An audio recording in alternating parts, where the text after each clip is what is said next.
Finn McCool, The Giant of Knockmany Hill by Tomie De Paola.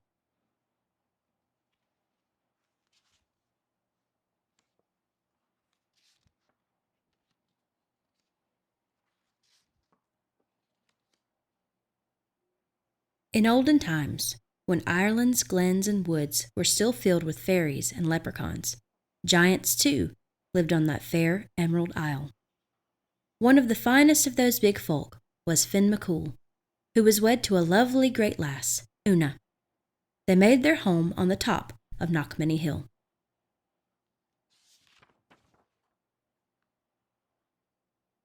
Now, as any good giant, Finn McCool had his work to do, so he was often away from home.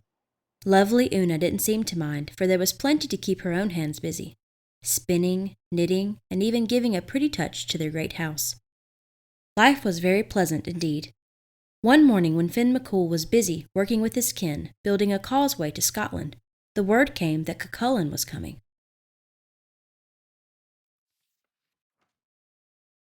Cucullin was a giant too, and without a doubt the strongest in that part of the world. When he walked, the very earth trembled, and with one blow of his fist he flattened a thunderbolt so that it looked like a pancake. He was so proud of that feat that he kept the thunderbolt in his pocket to show all just how strong he was. Every giant in Ireland had been given a good beating by Cucullin. Every giant, that is, except Finn McCool. And Cucullin swore by the green that he would never rest, day or night, winter or summer, until Finn McCool was added to his list.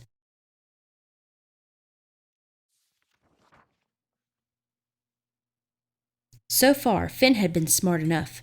He kept moving about whenever he heard that Cucullin was in the neighborhood, but this time Cucullin was sure to get him.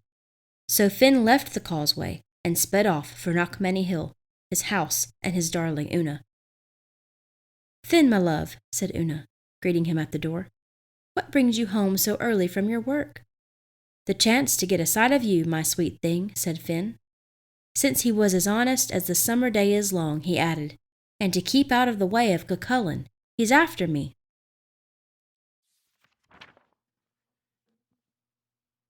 Oonagh soothed her husband. She brought him his slippers and lit a pipe for him. She stirred up the peat fire so it would be cozy. Then she set down a huge mug of stout and cut a gigantic slab of soda bread for her dearie. "Finn, husband of mine, enough is enough," said Oonagh as gently as she could. "For years you've been hiking around from one place to another to avoid this Cucullin. Why, you even built our house high on this windiest of hills so you'd be able to spy him comin'.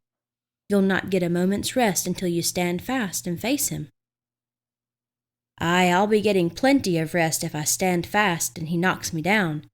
I don't have the heart to face a man who can make a young earthquake with just his walk and who carries around a flattened thunderbolt in his pocket just to prove his strength."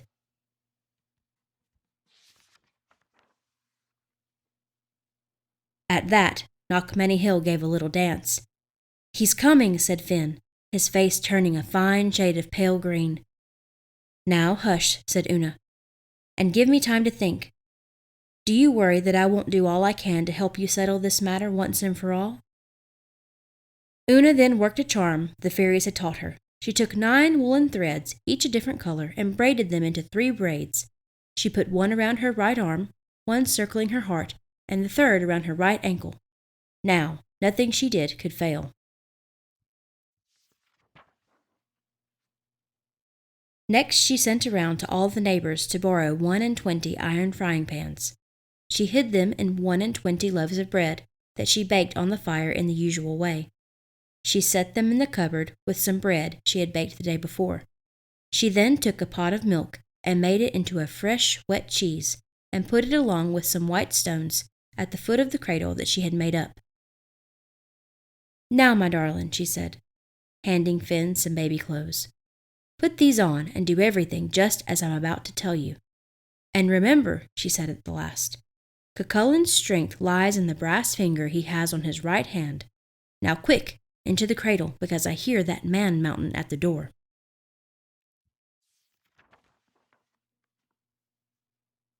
"All right, woman," bellowed the giant at the door. "Where's that coward, Finn McCool, that I've been chasing after all this time? Well, well, said Oonagh, with her sweetest smile. Now isn't that a shame? Finn was off working on the causeway when some important family affair called him away. But he'll be home by tea time, so why don't you just come right in and sit down? Poor Finn trembled in the cradle.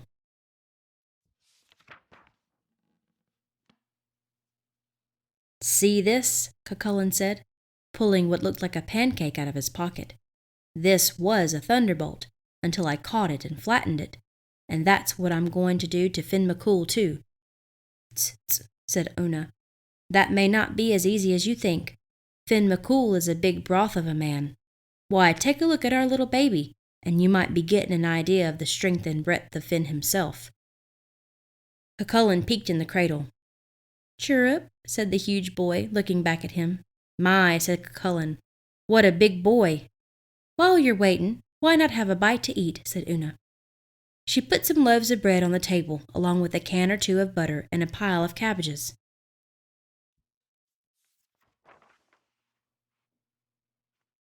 Cucullin, who was as much a glutton as he was a bully, popped a loaf into his mouth and took a huge bite, right down on one of the frying pans. Clang! Yow! Shouted Cucullin. What kind of devil's bread is this? Here are 2 of my teeth out.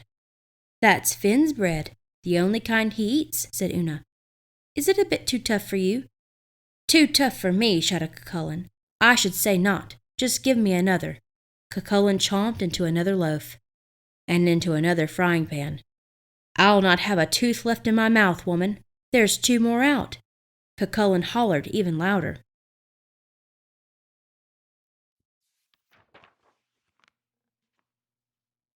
The baby began to holler too. Hungry, hungry, hungry. Ah, sweet dumpling, said Oonagh, and she handed baby Finn a loaf, and because there was no frying pan in it, Finn ate it right down. More, said the baby, and he gobbled up another loaf. He seems a strong lad, said Cucullin, getting a little worried. If this was the baby, the father must indeed be a bit stronger than Cucullin thought. Ah, yes, said Oonagh, beaming. Why, instead of dollies, he loves to play with those white stones there in his cradle. Show the nice man, baby dear.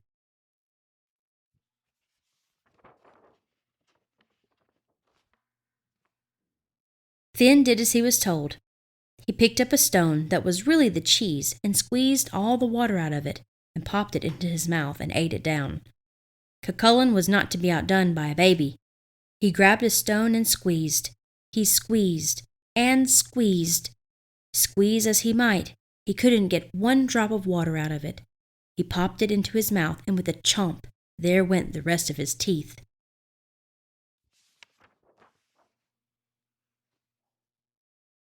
The howl that came out of him almost broke all the windows. When he finally calmed down, Cucullin said to Oonagh, What kind of teeth does that lad have? They must be made of iron. Let me see your chompers, baby. At that, baby Finn opened wide his mouth, and Cucullin stuck in his brass finger, the very brass finger that was the secret to his strength.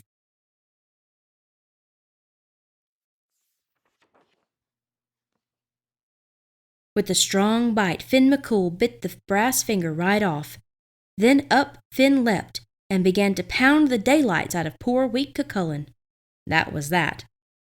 Out the door went Cucullin, never to bother anyone, let alone Finn McCool again. Tea's ready, my love, said Oonagh. And Finn McCool sat down with the best giant wife in the whole world, and they lived a long, happy life.